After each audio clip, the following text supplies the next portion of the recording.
ஆண்டவராகிய இயேசு கிறிஸ்துவின் நாமத்தில் காலை வாழ்த்துக்கள். இன்றைய மன்னா, அவனவன் தன் தன் திராட்சை செடியின் கனியையும் தன் தன் அத்திமரத்தின் கனியையும் புசித்து அவனவன் தன் தன் கிணற்றின் தண்ணீரை குடியுங்கள்.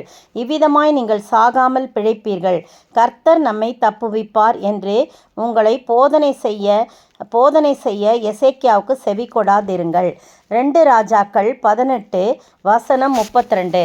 பாருங்க, இங்கே ரப்சாக்கேன்றவன் அங்கே நின்று கொண்டு அசிரியா ராஜாவுக்கு பிரதிநிதியாக அவன் என்ன சொல்கிறான், இஸ்ரவேல் ஜனங்களை வழி தப்பி போக பண்ணுறான். இஸ்ரவேல் ஜனங்கள் பாருங்கள், எசேக்கியா ராஜாவுக்கு உண்மையாக இருக்கிறாங்க.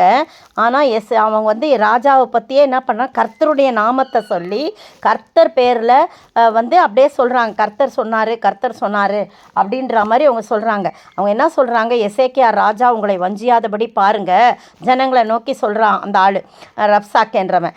அப்போ பாருங்கள், நின்று கொண்டு யூத பாஷையில் உரத்த சத்தமாய் 28ஆம் வசனத்தில் சொல்கிறார், எசேக்கியா உங்களை வஞ்சியாதபடி எச்சரிக்கையாயிருங்கள், வஞ்சியாதபடி பாருங்கள், அவன் உங்களை என் கையிலிருந்து தப்புவிக்க மாட்டான், எங்கள் கிட்டேருந்து தப்புவிக்க முடியாது, நீங்கள் எங்கள் பக்கமாக வாங்க, கர்த்தர் நம்மை நிச்சயமாய் தப்புவிப்பார், இந்த நகரம் அசிரியா ராஜாவின் கையில் ஒப்பு கொடுக்கப்படுவதில்லைன்னு உங்களை சொல்லி எசேக்கியா ராஜா உங்களை நம்ப பண்ணுவான், அதற்கு இடம் கொடாதிருங்கள் என்று ராஜா சொல்லுகிறது. அசிரியா ராஜா சொல்கிறாராம், எசேக்கியாவின் சொல்லை கேளாதிருங்கள். அசிரியா ராஜா சொல்லுகிறதாவது, நீங்கள் என்னோட ராசியாகி காணிக்கையோட என்னிடத்தில் வாருங்கள், நான் உங்களை உங்கள் தேசத்துக்கு ஒப்பான தானியமும் திராட்சை தோட்டமுள்ள தேசமும் அப்பமும் திராட்சரசம் உள்ள தேசமும் ஒலிவ எண்ணெயும் தேனுமுள்ள தேசமாகிய சீமைக்கு அழைத்து கொண்டு போகும் அளவும் நீங்கள் என்ன பண்ணுங்க, இதெல்லாம் சாப்பிடுங்க, அப்போ நீங்கள் பிழைப்பீர்கள், சாகாமல் பிழைப்பீர்கள் அப்படின்னு சொல்லி எசேக்கியா உங்களை நம்ப பண்ணுவான், போதனை பண்ணுவான். அதுக்கு நீங்கள் செவி கொடாதிருங்கன்னு சொல்லி ஒரு தப்பான போதனையை கர்த்தரின் நாமத்தை தவறாக பயன்படுத்தி இந்த ஜனங்களுக்கு சொல்கிறாங்க. ஆனால் அந்த ஜனங்கள் பாருங்கள், எவ்வளோ நல்ல ஜனங்கள் ராஜா சொல்லுக்கு கீழ்ப்படுகிறாங்க. அதனால் என்ன பண்ணுங்க, அந்த வசனம் பாருங்கள், 36ஆம் வசனத்தில், ஆனாலும் ஜனங்கள் அவனுக்கு ஒரு வார்த்தையும் பிரதியுத்தரமாக சொல்லாமல் மௌனமாயிருந்தார்கள், அவனுக்கு மறு உத்தரவு சொல்ல வேண்டாம் என்று ராஜா கட்டளையிட்டிருந்தான். அப்பொழுது இல்க்கியாவின் குமாரனாகிய எலியாக்கீம் என்னும் அரண்மனை விசாரிப்புக்காரனும் செப்னா என்னும் சம்பிரதியும் ஆசாபின் குமாரன் யோவாக் என்பவனும் என்னும் கணக்கனோ வஸ்திரங்களை கிழித்து கொண்டு எசேக்கியாவிடத்தில் ரப்சாக்கேயின் வார்த்தைகளை அவனுக்கு தெரிவித்தார்கள். எல்லாமே அனுகூலமாக தான் முடியுது. ஆனால் இந்த பொய்யான வார்த்தைகளை நம்பக்கூடாது. இந்த உலகத்தில் கர்த்தருடைய நாமத்தை சொல்லி பலவிதமான பொய் போதகங்கள் நம்மை வந்தடைந்து நம்மை பின்னிட்டு பார்க்க செய்யும். அதற்கு நம்ம இடம் கொடுக்கூடாது. ஆனால் உண்மையாகவே ஆண்டவர் நம்மை தப்புவிக்க வல்லவராயிருக்கிறாரு, நம்மளை தப்புவிப்பார். நாம் பிழைக்கும்படியாக அவனவன் தன் தன் திராட்சை செடியின் கனியோ தன் அது 1 ராஜாக்கள்லேயே போடப்பட்டிருக்குது. அவனவன் தன் தன் அத்திமரத்தின் கனியும் புசித்து அவனவன் தன் தன் கிணற்றி நீரை குடியுங்கள், அப்போது நீங்கள் சாகாமல் பிழைப்பீர் என்று கர்த்தர் நம்மை தப்புவிப்பார். இந்த வார்த்தை கர்த்தர் சொன்னது தான். ஆனால் அப்படி சொல்லுவார் ராஜா, அதை நீங்கள் நம்பாதீங்க. அப்படிலாம் நீங்கள் பிழைக்க மாட்டீங்க, ஏன்ட்ட வந்தால் மட்டும்தான் நீங்கள் பிழைப்பீங்கன்னு அசிரியா ராஜா இந்த ரப்சாக்கே கிட்ட சொல்லி அனுப்புகிறான். ஆனால் உண்மையான போதகத்தை இந்த ஜனங்கள் ஆழமாய் பெற்றுக்கொண்டபடியினாலே ராஜா சொல் பேச்சு கேட்டு தான் நடந்தாங்க. அதனால் அவர்கள் தப்புவிக்கப்பட்டார்கள். பின்னாடிலாம் நீங்கள் வாஸ்து பார்த்தீங்கன்னா அசிரியா ராஜா என்ன பண்ணிட்டாரு, ஓட அவர் விரட்டப்பட்டு அவர் என்ன பண்ணாங்க, அவர் தோற்று போனாருன்னு பார்க்குறோம். நீங்கள் 2 ராஜாக்கள் 19ஆம் அதிகாரத்தெல்லாம் பார்த்தீங்கன்னா அவங்க அன்று ராத்திரியிலே 35ஆம் வசனம் பாருங்கள், 19. அன்று ராத்திரியில் சம்பவித்தது என்னவென்றால், கர்த்தருடைய தூதன் புறப்பட்டு அசிரியாவின் பாளையத்தில் 185,000 பேரை சங்கரித்தான். அதிகாலமே எழுந்திருக்கும் போது இதோ அவர்கள் எல்லாரும் செத்த பிரேதங்களாய் கிடந்தார்கள். அப்பொழுது அசிரியா ராஜாவின் சனகரி பிரயாணப்பட்டு திரும்பி போய் நினிவேயில் இருந்து விட்டான். அவன் தன் தேவனாகிய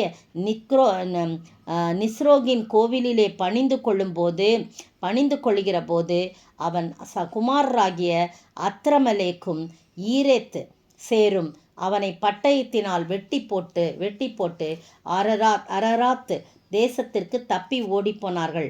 அவன் குமாரனாகிய எசரத்தோன் அவன் பட்டத்திற்கு வந்து அரசானான். பார்த்தீங்களா, எவ்வளோ பேச்சு பேசினாங்க, அவ்வளோ நெஞ்சை நிமித்திக்கிட்டு அவ்வளோ பொய்யான போதகத்தெல்லாம் சொல்லி இவங்க கர்த்தர் சொன்னார் கர்த்தர் சொன்னார்னு உங்களை வந்து எசேக்கியா ராஜா நம்ப பண்ணுவார். நீங்கள் அப்படிலாம் பிழைப்பீங்கன்னு சொல்லுவாங்க. நீங்கள் அப்படிலாம் நீங்கள் பிழைக்க மாட்டீங்க.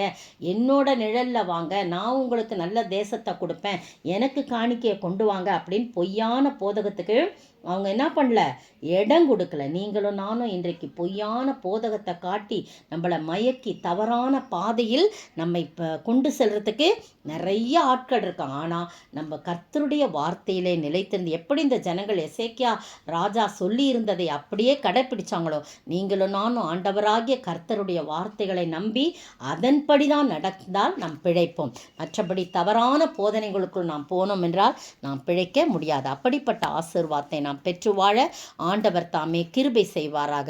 ஆமேன்.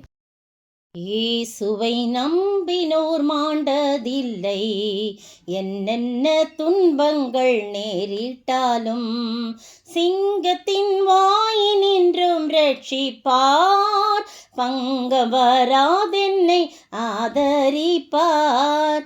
நெஞ்சமே நீ அஞ்சினாதே, நம்பினோரை கிருபை சூழ்ந்திடுதே. இம்மட்டும் காத்தவர் இம்மானுவேல், இன்னமும் காத்துன்னை நடத்துவார். இம்மட்டும் காத்தவர் இம்மானுவேல், இன்னமும் காத்துன்னை நடத்துவார். சோதரிக்கிற ஆண்டவரே, துதிக்கிற ராஜா, உங்களை மட்டும் நாங்கள் நம்பணும், உங்கள் வார்த்தைகளை மட்டும் நம்பணும். அப்போ நாங்கள் பிழைப்போம் ஆண்டவரே. வேறு எந்த தவறான போதனைகளுக்குள் நாங்கள் உட்படாதபடி, எந்த தவறான போதனைகளுக்கும் நாங்கள் செவி சாய்க்காதபடி ஆண்டவரே, உம்மை மாத்திரம் நம்பி பிழைக்க நீர் உதவி செய்ய வேண்டும் என்று கர்த்தரும் மீட்பரும் ராஜாவுமாக இயேசு கிறிஸ்துவின் நாமத்தில் செபிக்கிறேன் பிதாவே, ஆமேன். நேற்றைய பதில். அவர்களுக்கு அவர் பிரதியுத்தரமாக, இந்த ஜனங்கள் தங்கள் உதடுகளினால் என்னை கனம் பண்ணுகிறார்கள், அவர்கள் இருதயமோ எனக்கு தூரமாய் விலகி இருக்கிறது என்றார். மார்க்கு 7ஆம் அதிகாரம் வசனம் 6. இன்றைய கேள்வி: எதனால் தேவ வசனத்தை அவமாக்குகிறீர்கள் என்று இயேசு சொன்னார்? எதனால் தேவ வசனத்தை அவமாக்குகிறீர்கள் என்று இயேசு சொன்னார்?